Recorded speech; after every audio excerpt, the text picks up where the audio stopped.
Unit 6 The Rescue. Asad had a little puppy named Coco. She loved watching Asad and his friends play. She wanted to play with them as well, but she was shy. One day, Asad's parents were not at home, so his friends came to play. They were carrying candles and matchsticks.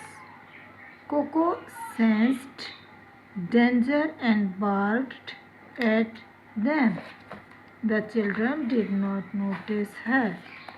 After some time, Coco heard loud cries.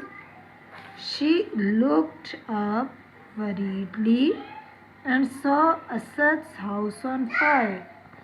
She ran fast to get help.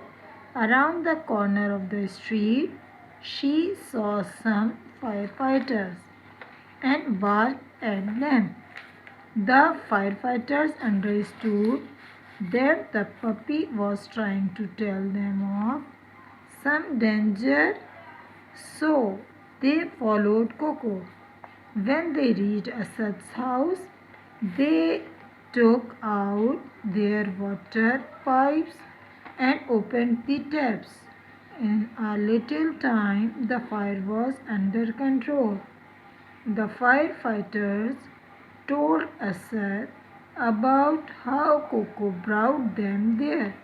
Asad was proud of Coco for saving his and his friend's life.